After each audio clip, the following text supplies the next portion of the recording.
dripping and now she sweating, her lips clenched. Kinda dizzy, your friends tell her to get a grip. I'm trying to give me a real woman to take out, but for now they wild, they rather get her in. Yup, it's DJ Envy's Tuesday Night Live. It's the People's Choice, DJ Envy. Another guest in the building. Yeah. Goes by the name of Wale. What's left of Wale? I don't even know how Wale's still up, man. I've been with Wale since 8 o'clock this morning.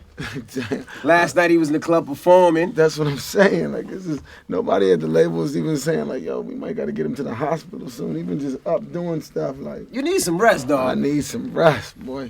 So what's going on? Album out right now. The album came out about 24 hours ago almost, and then, you know, the feedback has been crazy, man. We just try to push it through this week, man, and just keep it stay at the top of iTunes. Hopefully Beyonce don't drop like no secret album. No secret.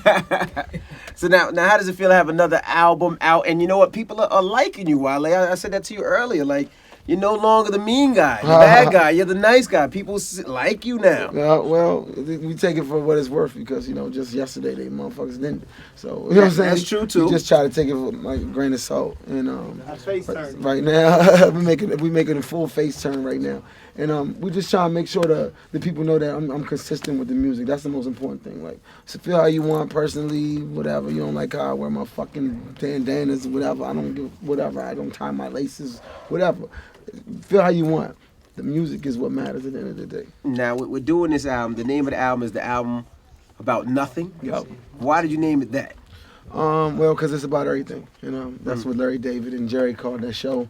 They called it the show about nothing, and they focused on like small details, and that was with the premise of the show, and that's the premise of the album: the small details of my life and all the things that are going on right now. Now, how many songs did you record for this album, and how many actually made the like album? 40 something. 40 songs. Yeah. So what are you gonna do with the rest of them songs? Some of them, you know, sold them to some other people, gave them away, self-made, or some of them in the vault. Right. Now we're doing this album. Did you focus on, you know what, I want this type of record, or I want this, because you have history of club records, you have history of radio records. Like, you know where you want to go when you want to do it. If you want to make a radio record, you make a radio record. It's not like it's like layups to you now. This one been kind of just like I go with the vibe. Like, you know, I go in the studio, like the record with Usher. Like, I didn't think it was gonna be that big until, like, you know, a couple people heard that jump, and then I tightened it up and I made it even more of a no-brainer. But like, you know, I didn't even think if it was up to me, that might not even make the album. I didn't know. Really, but you usually you good at those records, whether it's bad. When you're in that lane, you good in that lane. I think it's just the honesty. You know what I'm saying? Those are the quiet records, the records that sneak up on you, look up, and it's like, God damn, this record is spinning 60, 70 times a day on this station. Yeah, well, thank you. I'm fortunate enough to, you know, have that connection with the female fan base, and they can understand. Like, I have a philosophy behind that. I'm not going to share with everybody because I don't want nobody else to take my spot. There you go. But it's like, nah, but I think it's just less hoopla. They just want to get straight to the message and how the song feels. And that's what enables me to continue to make it, because that's all they care about. And how did you get up with Usher on that record? Why did you pick That's Usher? all LB, man. My manager, he set that up. But I've met Usher a couple of times, like, you know, but, it wasn't even in my mind, like, to who I necessarily heard on it. But when they presented me with the opportunity with Usher, I was like, absolutely, because it's a classic R&B, timeless kind of R&B record. Like, the hook actually sounds like something that could have been around 5-10 years ago. Right. Now, when you're on the road, how many pairs of sneakers do you carry? Because this is about the third pair of sneakers I've seen in the last 2 days. It changes. I was whack as hell this last promo run. I don't know, I was getting lazy packing my bag. I packed like some Chanel shoes and some Giuseppe, the Cuddy Giuseppe Jones, and like the blue 11s. And I like got on the road. I was like, yo, I can't wear this shit with nothing. And I was just fugazi. Like, I didn't like none of my outfits. So I relapsed. And I went into a flight club. And I went to Flight Club and said, fuck this, I gotta go get some shit. Yeah, like, I had to scratch that itch. Now, I think with any artist out there, I would have to say you're the biggest influence when it comes to an artist as far as sneakers are concerned. And I always wondered why you never did your own sneaker, like the Air Wale or Wale Max or something. Well, I mean, I actually I got in trouble last time I told about that. The company doesn't like mishaps. But I Let me think about this. How do I do this? I'm quicker in the morning. I would have gave you an answer. I mean, we waiting for the right situation. Essentially, that's how I can put it. Like, as if, like, everybody know I'm a Nike guy. Right. So if it ain't gonna be Nike, you got to be doing some pretty impressive things for my community. For me to just be like, all right, I'm gonna do it. I'm gonna give you guys this look and sell out something, like, cause I can do a freaking Spalding and make that joint tight. Right. You know what I'm saying? So I'm not gonna give no company what I'm worth. Like, I'm not gonna sell myself short. Okay. So in the meantime, I just do you. Where would you enjoy? Where would you like? I like Saucony. I like New Balance. I like New Balance is big in DC. That's like a DC thing. Yeah.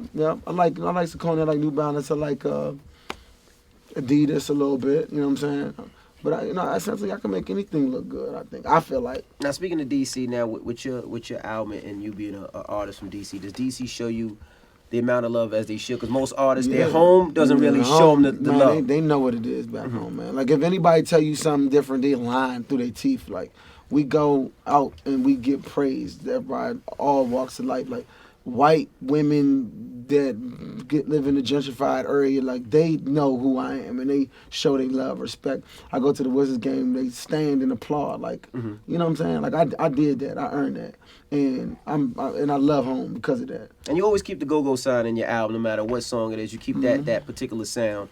But are there new go-go bands? Like, I went to Hampton University, and it was go-go was big. Like, there was so many people from Virginia, D.C., and Maryland. You had to play go-go. It's a dying genre. And, like, I try to do my part by continuing to breathe life and sample records and, do things like that. But, like the stars lined up for that joint to kind of fade away. Like, and a lot of people think it started when I came out. Because, people went from wanting to be in go-go bands to wanting to be a rapper. Right. And, like, I can attest to that. Like, in some regards, that probably was. I was responsible for that in some ways. But at the same time, like, I got all my stage presence and all my, like, learning to control the crowd. I got that from go-go. I used to rap with Backyard Band when I was 16, 17 years old. And I used to rap with Listen Band. Like, you know what I'm saying? Both Listen Bands. And, I used to, rap with UCB, like, when I was 19. Like, so I was always, and now UCB is the band that I travel with. Right. So it's like, it comes full circle. Now, with this new album that's out right now, make sure you go pick it up. Now, what inspired you to write? Because you're a lyricist, so there's certain things that I'm sure that you hear to be like, oh, I got to burn this person. I got to make a song better than that song. So what inspired you in making this album, besides the Seinfeld thing? Like, what else inspired you musically? Niggas that can't dress and be talking too much shit.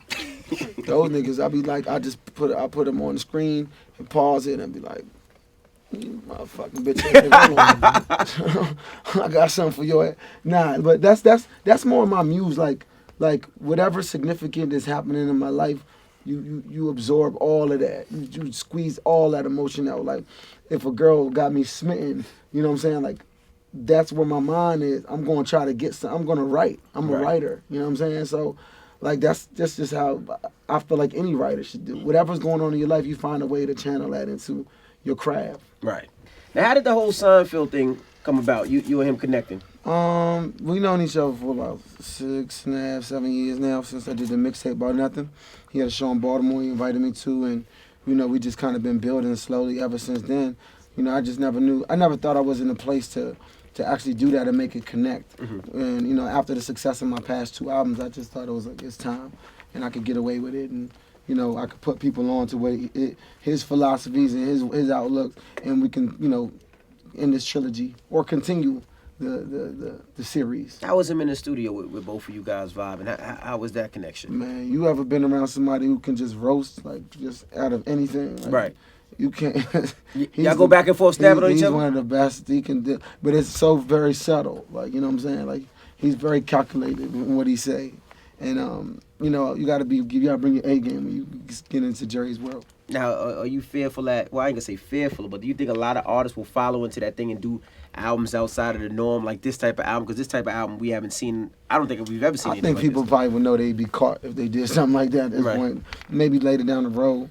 I expect that to happen, because that means we did something right. You know what I'm saying? I expect it to happen. Now, that, you know, before Meek got locked up, Meek threw a stab at you on Instagram, and you guys seemed to fix that up and clear that up. How was that first initial conversation when he got home? Did y'all have a conversation? I see him perform with you the other night. So, I wrote him when he was in. You know, when he was just like, let's just rap when I get out.